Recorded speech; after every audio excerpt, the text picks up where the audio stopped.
안녕하세요. 올해 32살 되는 여자입니다. 결혼한 지는 올해 햇수로만 3년 차가 되네요. 대학교 때는 음악 관련된 쪽 전공을 했어요. 레슨실을 빌려서 제가 편한 시간에 강의하는 식으로 일을 하고 있고요. 전공 살리겠다고 처음에는 아르바이트식 과외한다고 시작한 건데 어떤 면에서 보니 직장을 구하는 것보다 시간도 탄력적이게 활용할 수 있다 보니 어느샌가 이게 제 직업처럼 굳어지게 되어버렸네요. 남편은 제가 가르치던 사람 중에 한 명이었고 어쩌다 보니 이렇게 결혼까지 하게 되었어요. 성격 좋으신 시부모님과 가족과 저 사이에서 제 편을 먼저 들어주는 남편. 어떻게 보면 정말 결혼 생활에 있어 완벽하고 남편도 가끔 농담식으로 저한테 시집 잘 온 거라고 웃으댈 때가 있는데 요즘은 정말 어디 가서 말도 하기 힘들 정도로 스트레스를 받고 있어요. 그리고 결혼은 둘이 한 건데 시집은 저만 잘 온 건가요? 반반 결혼했고 결혼할 때 어디 돈 한 푼 받은 것도 없는데 요즘 스트레스 받을 때마다 남편이 그런 식으로 웃으대던 거 생각하면 괘씸해서 더 화가 나네요. 완벽까진 아니지만 아무 걱정이 없어 보이는 결혼 생활이었지만 결혼 전부터 문제가 하나 있었어요. 정말 더할 나위 없이 다 좋았지만 신우자리가 조금 별로였습니다. 그때는 시부모님도 신우와 저 사이에서 제 편을 들어주셨고 남편은 처음부터 제 편을 들어줬어요. 내 편이 이렇게 많은데 제가 결혼해서 신우랑 살 것도 아니고 신우 때문에 제 인생이 꼬여버릴 거라고는 생각조차 하지 못했었거든요. 신우는 저보다 한 살 아래인 남편과 연년생으로 따지고 보면 저랑은 나이가 같습니다. 처음 시부모님께 인사드리러 갔을 적에 남편은 이미 저한테 지 누나가 제정신이 아니니 조심하라고 경고 아닌 경고를 해주더라고요. 누나가 성격이 좀 유별나서 그러니 저한테 시비를 걸 수 있다고요. 제가 사람 가르쳐주는 일 오랫동안 해오면서 저도 여러 사람 만나봤고 그중에 진상들도 참 많았거든요.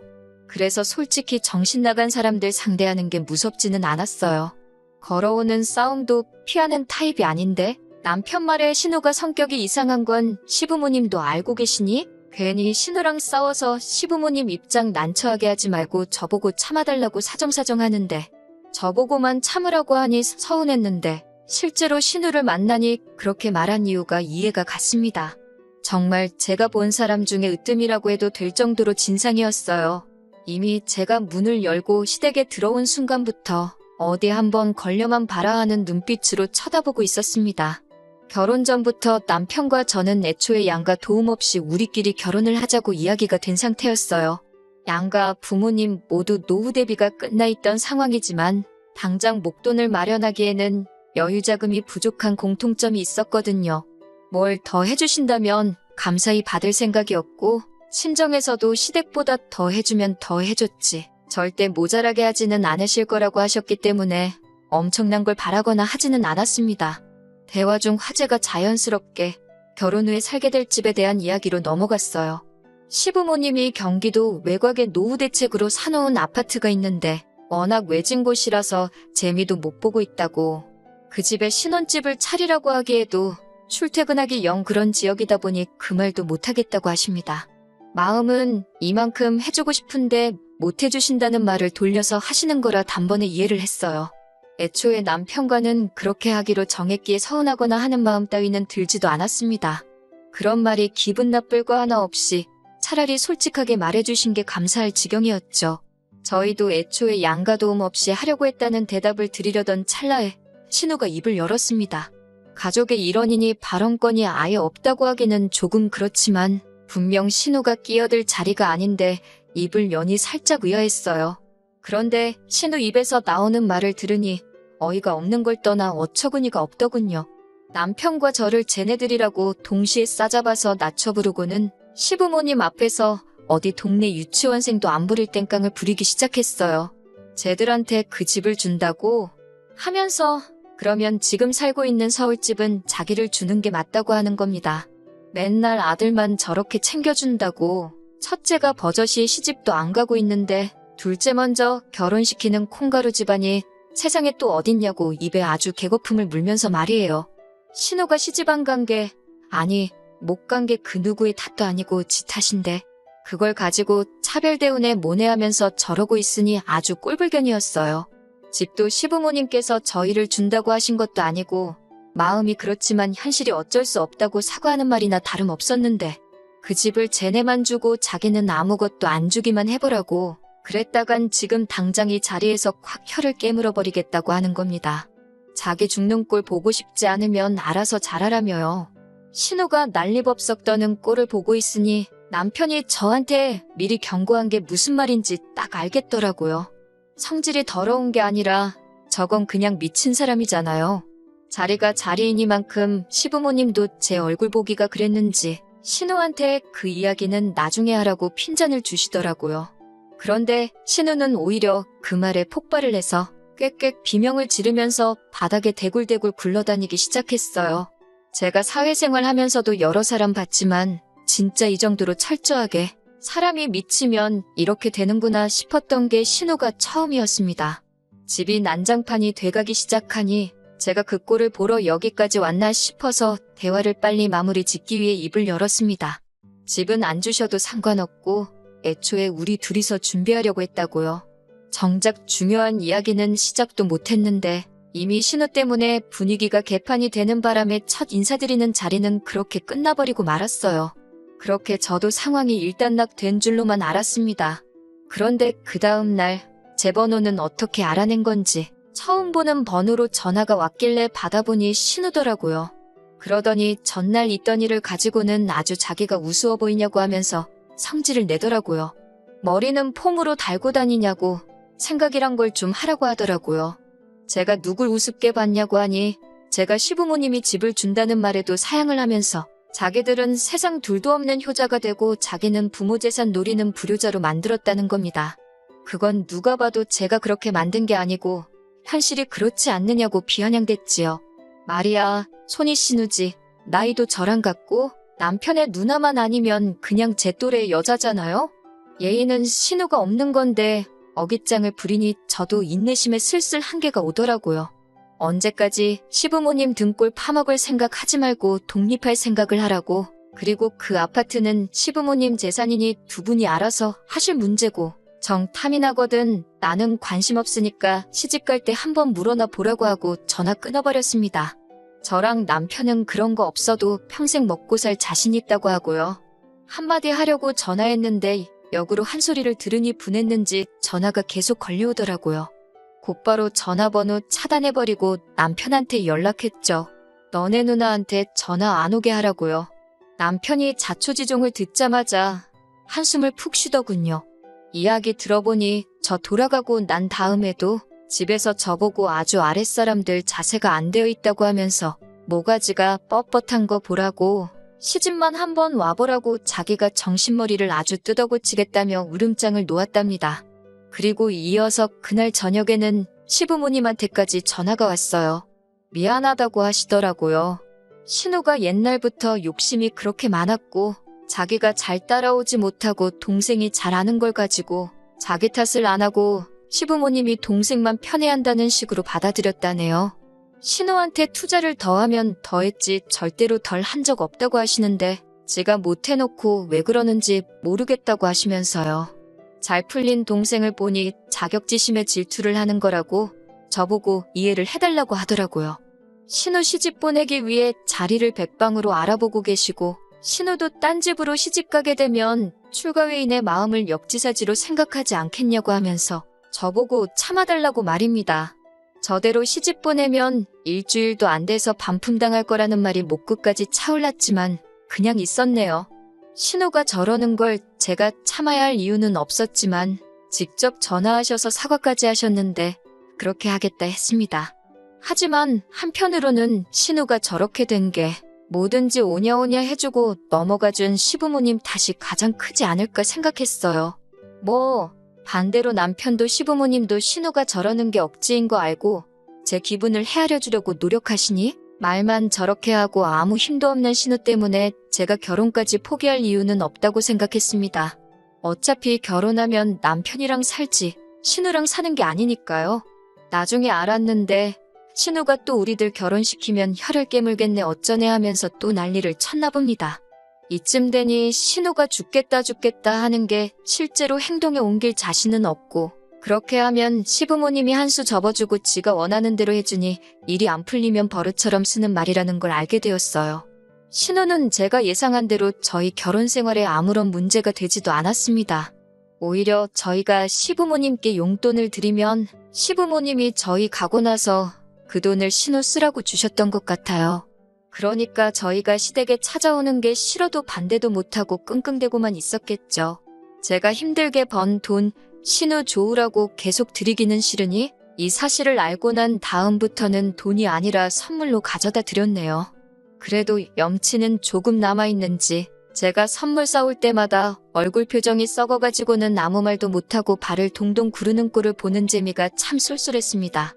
코로나 터지면서 저 같은 경우에는 하던 일에 타격이 조금 있었습니다. 내순실 구하기도 힘들어지고 해서 한동안 일을 못하게 되었어요. 원래는 자녀 계획이 결혼하자마자 최대한 빠르게였는데 직구하는데 저금을 많이 사용했다 보니 1년에서 2년 정도는 더 모아놓고 아이를 갖는 게 더 좋겠다는 생각이 들었습니다. 좋을 거 하나 없는 나날이 계속되었는데 그나마 환영할 만한 소식이 하나 들려왔으니 그게 바로 신우의 결혼 소식이었습니다. 신우가 난데없이 결혼할 사람을 데리고 온다고 하여 저희도 부랴부랴 시댁으로 향했습니다. 그런데 분위기가 영 좋지가 않더라고요. 시부모님 앞에 웬 남자가 납작 엎드려 있고 그 인자하신 시부모님마저도 이 상황을 뭐라고 해야 할지 모르겠는지 고개를 돌려 애써 상황을 외면하려 하셨어요. 상황 파악을 하고 나니 시부모님 심정이 이해가 가더라고요. 결혼한다고 데리고 온 남자가 이제 막 군대 다녀온 22살짜리 대학생이었으니 말입니다. 아무리 사랑의 나이도 국경도 없다지만 이건 좀 아니다 싶었어요. 남자 쪽에서는 신우의 뭘 보고 저렇게 결혼을 하려고 무릎까지 꿇었나 싶었는데 알고 보니 속도 위반이었네요. 어린 나이에 그래도 책임져 보겠다고 저러고 있는 게 장하기는 했는데 솔직히 모아놓은 거 하나 없이 평생을 백수로 살아온 신우에 이제 막 군대 다녀온 22살짜리 애송이가 결혼해서 얼마나 행복하게 잘 살겠어요? 그렇다고 양쪽 집이 평생 일 안 해도 놀고 먹을 수 있을 만큼 부잣집도 아닌데 말이죠. 시부모님도 신우 결혼해서 독립시키는 게 평생의 소원이라고 하셨는데 절대로 이런 식의 결혼은 아니었을 거예요. 그래도 신우가 죽어도 이 남자랑 결혼을 하겠다고 하니 자식에게는 부모 없다고 신우가 행복하다면 그걸로 된 거라고 결혼을 위해 지원을 아끼지 않기로 결심을 하셨답니다. 남자 쪽에서 시부모님이 결혼을 포기하게 만들려고 내건 어이없는 조건들도 시부모님이 살고 계신 집을 신우한테 주면서까지 전부 다 맞춰주려 애를 쓰셨어요. 덕분에 시부모님은 강제로 노후 대비책인 경기도 집으로 이사를 나가게 되셨죠. 아직 아버님이 일을 하고 계셔서 거기서 서울까지 출퇴근하셔야 하는데 왕복으로 3시간씩 걸린다니 제가 다 마음이 안 좋더라고요. 그만큼 이 결혼을 하고 싶어하는 건 온 세상의 신우 단 한 명뿐이었을 거예요. 아무리 좋은 게 좋은 거라지만 더 늦어버리면 돌이킬 수도 없으니 잘 생각하라고 말했죠. 저는 진심 어린 조언이었는데 신우는 저보고 자기가 시부모님 서울집을 받게 되니 그게 배 아파서 그러냐고 비아냥대더군요. 그래서 그냥 말을 말자 싶었습니다. 신우는 신우 인생이 있고 나는 내 인생이 있으니 나만 잘 살면 된다고 생각했어요. 신우가 집이 생기니까 세탁기는 어딨게 좋네. 에어컨은 어딨게 좋네. 남편한테 쉴 틈 없이 연락을 하더라고요. 남편도 누나가 결혼하니 뭐 하나 해야 하는 거 아니냐 제 눈치를 보길래 제가 남편 보는 앞에서 나무로 된 빨래판이랑 선풍기 하나 사서 보내줬습니다. 신우한테 이 이상 해주면 그냥 신우랑 살라고요. 신우도 그 물건들 받고 나서 장난하냐고 하면서 저한테 전화를 해서 성을 부렸는데 그때 저랑 대판 싸우고 영 끊고 지내겠다 해서 저도 그러자 했습니다. 저희는 손해볼 게 하나도 없으니까요. 아무튼 없는 형편에 시부모님이 이리 끌고 저리 끌고 해서 남자 쪽 집안 요구를 다 맞춰줬다고 합니다. 그러다 지푸라기라도 잡는 심정으로 신우한테 친자검사 의뢰를 요구했다나 봐요. 신우도 꼴릴 게 없는지 아주 당당하게 응했는데 세상에 검사 결과 그 남자가 아이 아빠가 아니라는 결과가 나왔습니다. 그날로 결혼이 파토나버린 건 두말할 것도 없고 집도 아주 난리가 났더라나 봐요. 신우가 그때쯤 만난 남자가 한두 명이 아니었나 봅니다. 그 중에서 제일 잘난 놈을 골라 그 남자를 아이 아빠로 하기로 결정을 했나 봐요. 당연히 그 당시 만난 남자들이 헤아릴 수가 없으니 졸지의 애 아빠는 누군지도 모르는 상황이 돼버린 겁니다. 그리고 제가 걱정한 대로 돌이키기엔 너무 늦어버린 거예요. 그렇게 신우는 엄마가 되었고요. 직장도 없고 뭣도 없는 신우가 혼자 어떻게 애를 키우겠나요? 시부모님께서 다시 합가를 하자 제안하셨답니다. 그런데 신우가 내 집에 들어와서 살 생각은 꿈도 꾸지 말라고 했다는 거예요. 시부모님이 평생을 바쳐 만든 집에 자기가 들어와 혼자 살고 있다고 그걸 내 집이라고 우기는 신우도 웃기고, 신우 눈치 보면서 자기 집에 돌아가지도 못하고 계신 시부모님도 웃겼습니다. 아직 명의 변경도 안 했는데 왜 신우 눈치를 그렇게 보시는 건지 도무지 이해가 되지 않았어요. 시부모님은 어떻게든 신우를 도와줄 생각을 하다가 뾰족한 수가 없으니 저에게 연락을 해오신 겁니다. 그런데 시어머니의 상상도 못한 발언에 정말 경악을 금치 못했네요. 신우랑 손주가 걱정돼서 잠도 못 주무시겠다고요. 신우 본인이 도움을 거절하니 어떻게 할 수도 없는데 어차피 아직 그 집이 시부모님 명의로 되어 있으니 그 집을 팔아서 저희 집 근처에다가 신우가 살 집을 구해주고 싶으시답니다. 제가 요즘 일거리가 많이 줄어서 집에 지내고 있으니 제가 수시로 드나들면서 신우를 도와주면 좋겠다고 하시는 거예요. 생각만 해도 소름이 돋더라고요. 그렇게는 할 수 없단 말씀드리니 오며 가며 힘들지 않게 집도 가까이 새로 구해줄 건데 어려운 일 아니지 않냐며 꼭 좀 부탁한다고 하시는 거예요.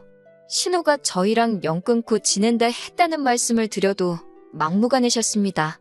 그래서 저도 똑같이 막무가내로 나갔어요. 제가 신우가 싼 똥까지 치워주면서 결혼 생활을 해야 하면 차라리 저도 이혼하는 걸 택하겠다고요. 지금 남편과 저 사이에 아이도 없고 결혼도 반반 결혼했는데 아쉬울 게 전혀 없다고 말이죠. 제가 강하게 나가니 시어머니도 따로 말은 못하고 돌아가셨는데 돌아가는 뒷모습이 안쓰럽기도 하고 씁쓸하기도 하고 여러 가지 생각이 교차했네요. 결국 집에 돌아와 남편과 상의 끝에 신우가 집 근처로 이사오는 일은 절대 없도록 하고 무슨 일이 있을 때 제가 아닌 남편이 가서 신우를 도와주기로 했습니다. 결과적으로 제가 할 일은 하나도 없지만 도의적으로는 남편이 퇴근하기 전 시간에 신우가 도움이 필요하거나 무슨 일이 생긴다면 제가 가게 되어버린 거죠. 남편도 그 계산에 저러자고 한 것 같아요. 이제 와선 시부모님이나 남편이 내 편이라 생각했던 제가 너무나 어리석게 느껴지네요. 팔은 결국 안으로 굽을 수밖에 없는가 봅니다. 답답해서 이렇게 한번 사연 남겨봤어요. 사연 보내드린 지 반년 만에 이렇게 다시 찾게 되었네요. 정신 못 차린 신우 때문에 온 가족이 피해보던 사연을 보냈던 사람이에요. 신우가 독립을 하게 되면서 시부모님께서 신우한테 생활비를 주신다고 하셨어요. 오지랖이기는 하지만 제가 그건 좀 아닌 것 같다고 말씀드렸네요. 솔직히 신우가 저렇게 된 이유 중에 시부모님 탓도 조금은 있는 거라고 그동안 참아온 말도 했어요. 지금은 신우가 자립할 수 있게 도와줄 때지. 시부모님께서 신우한테 더 이상 생활비를 주지 못하게 되었을 때 그때가 언젠가는 오지 않겠냐고 했죠. 시부모님이 저보고 그럼 어떻게 해야 하냐고 물으시더라고요.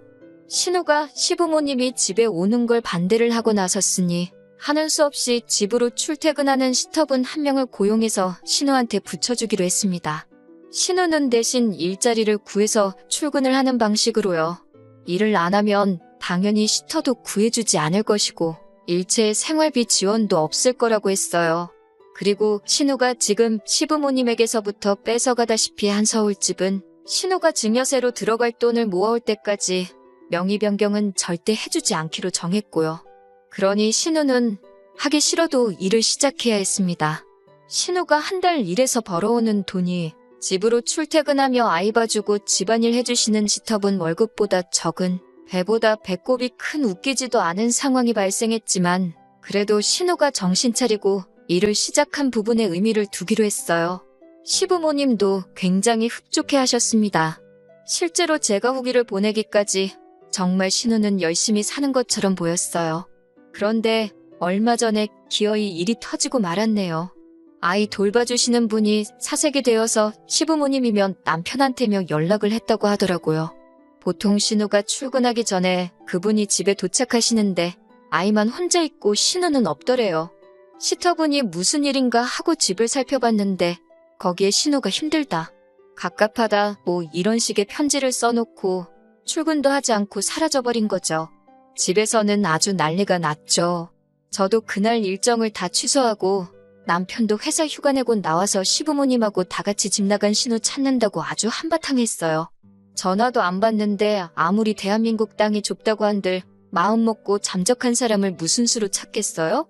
경찰에 실종 신고도 하고 난리가 났습니다. 시부모님은 우리 딸 어떡하냐고 그러면서 아주 집이 초상집 분위기가 되었어요.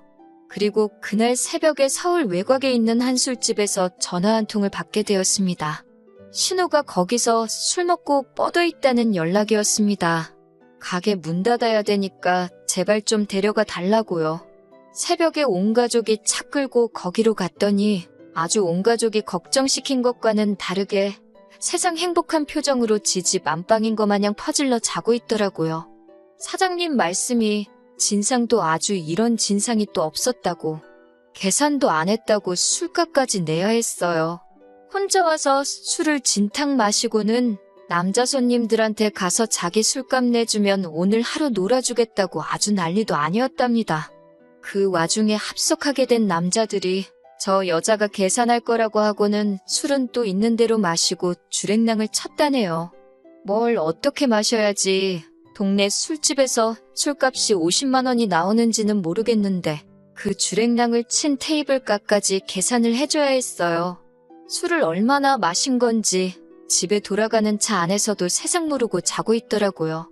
그리고 그때 신우가 제정신이 아닌 건 알았지만 가망이 있다고 믿은 시부모님께서 드디어 신우에게 가망이 없다는 판단을 하셨던 것 같아요. 다음 날 온 가족이 신우 집에서 아침을 맞이했고 신우도 실컷 자고 나서 술이 다 깨고는 그제서야 일어나더라고요. 그리고 온 가족이 자기를 구경하듯 보고 있으니 신우도 직감적으로 자기가 큰일이 났구나 싶었던 거예요. 곧바로 엉엉거리며 눈물부터 솟더라고요. 혼자서 애 키우는 게 얼마나 힘든지 아냐? 아빠도 없이 자랄 아이가 너무 불쌍하다. 전부 감정에 호소할 만한 것들로 말입니다. 시어머니가 눈 하나 깜빡 안 하고 그래서 어떻게 하고 싶어서 애도 집에다 내팽개쳐두고 술을 마시러 간 거냐고, 애한테 아빠 만들어주려고 그 먼 곳에 있는 술집으로 간 거냐고 화를 내시니 신우가 완전 쫄아서 당황을 하더라고요. 이게 아닌데? 평소였으면 먹혔을 텐데 하는 표정이었죠. 그러고서는 부린다는 억지가 솔직히 아이 혼자 못 키우겠다, 너무 힘들다, 아빠 없이 자랄 아이 생각하면 자기도 마음이 아프다 했던 이야기 계속하면서 마침 저희 부부가 얘가 없으니까 저희 보고 아이를 데려다가 키우면 좋겠다고 하는 겁니다. 그리고는 또 이러다가 나 힘들어서 죽겠다, 가끔씩 나쁜 생각이 든다 하면서 평소에 하던 죽겠다는 레파토리를 또 하고 있는 거예요. 사람 못 고쳐 쓴다더니 고작 3개월 하는 거 보고 신우가 정신 차렸네 했던 저희들 꼴만 우스워졌죠. 시어머니가 신우한테 슬그머니 다가가더라고요. 평소에 저렇게 나오면 시어머니가 달래주고 한번 껴안아 주셨나 봅니다. 신우가 팔을 뻗어서 시어머니한테 안기려고 하더라고요. 저도 그 모습을 보고 이번에도 그냥 저렇게 넘어가는가 보다 하고 한숨이 나올 지경이었죠. 근데 짝 하는 소리에 놀라서 보니 시어머니가 신우 뺨싸대기를 한 대 올려붙이시더라고요. 자식 새끼 배 아파 낳은 어미가 할 소리냐고, 그 정도 힘든 걸로 애를 버렸으면 너는 벌써 골백 번도 버려졌을 거라고 하면서 쉬지 않고 신우 뺨이며 등짝이며 아주 시원하게 두들기셨어요. 결국 신우는 물려받기로 한 집까지 다시 빼앗기고 시부모님이 이 집으로 다시 들어와 지내기로 했습니다. 아이는 시부모님이 돌봐주시기로 했고 신우는 그 길로 쫓겨났어요. 사람 돼서 살 준비가 되기 전까지 돌아올 생각 말라고, 아이는 당신들이 너가 하는 것보다 훌륭하게 키우고 있을 테니 통장에 2천만 원 채워서 혼자 살아갈 수 있다는 모습 보여주기 전까지는 이 집에 얼씬도 하지 말라고 말하고요. 신우는 시부모님 발목 붙잡고 제발 살려달라고 펑펑 울다가 시부모님이 단호하게 안 된다고 하시니 그때부터는 저한테 존댓말까지 하면서 저 좀 그 집에서 살게 해달라고, 제발 좀 살려달라고 울더라고요. 제가 어머님 뜻을 어떻게 거역하겠어요. 형님, 하고 거절했지요. 결국 신우는 자기 짐 챙겨서 쫓겨나게 되었어요. 시어머니가 참 어려운 결심을 하신 것 같아요. 제 말이 100번 맞다고 하면서 신우가 저렇게 된 거 다 당신 탓이라고, 내가 저렇게 키워놓고 저한테 도와달라고 해서 미안했다고 하시며, 신우는 책임지고 당신이 다시 사람을 만들어 놓겠다고 하십니다. 남편 통해 신우 소식을 전해 듣고는 있는데 지금 숙식 가능한 기숙사 공장을 들어가서 열심히 돈을 모으고 있다고 해요. 아이는 잘 크고 있냐고 물어보고 보고 싶다고 하는 게 이제 모성애도 생긴 것 같은데 아직 정말 개과천선했는지는 좀 더 두고 봐야 할 일이겠죠. 시부모님도 아직 시기상조라고 신우가 많이 보고 싶지만 좀 더 지켜보고 확신이 서기 전까지는 볼 생각이 없다고 하십니다. 무엇보다도 이젠 더 이상 제가 신우 뒷바라지까지 생각하지 않고 지낼 수 있게 된 부분이 가장 마음이 후련하네요. 이제 저희 부부도 시작도 못한 자녀 계획 시작하고 다시 행복하게 살아갈 준비를 시작해야겠어요.